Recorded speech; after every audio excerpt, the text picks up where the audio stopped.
Hey, happy Thursday.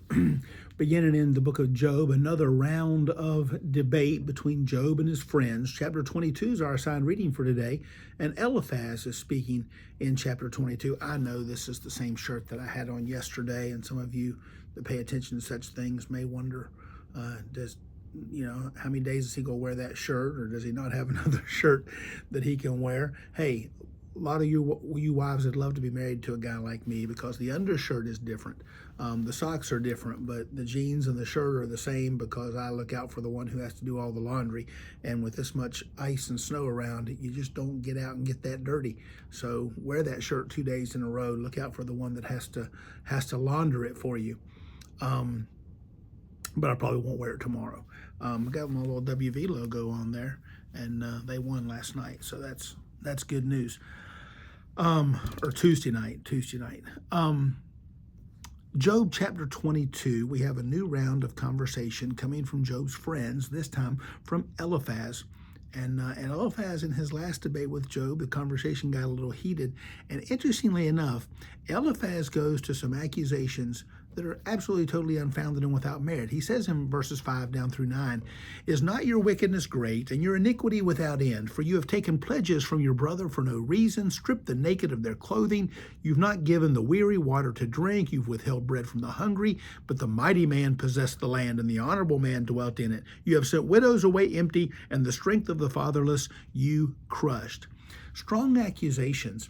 But the bottom line is, if we look at the text, if we go forward to chapter 29, which I just did, Job points out in chapter 29 and chapter 31 that he was a father to the fatherless, that he sent the widows away joyful. They were happy to see him. The bottom line is, Eliphaz's accusations here are totally unfounded. I wonder if you've ever been the target of false accusation and allegation.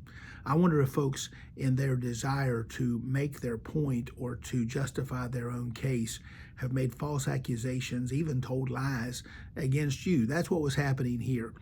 Much of what is said with these friends, it could be accusation, innuendo, their understanding of how things must be.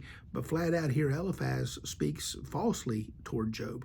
He says, "You've done this," and Job is later going to say, "No, I did exactly the opposite of that." God is eventually going to speak and justify Job, not completely, but certainly in front of his friends, and God is going to restore all those things that Job lost. But the reality is, in this life, we may encounter and endure false accusation, false allegation, even those who lie against us to better their own position and their own case. How are we going to respond to that? How are we going to bear up against that? I once sought counsel from a wise pastor, and he pointed out rightly, he said, in every accusation or allegation, there might be 10% or even less of truth in that, but something you can take away to ponder and improve, even if it's mostly false.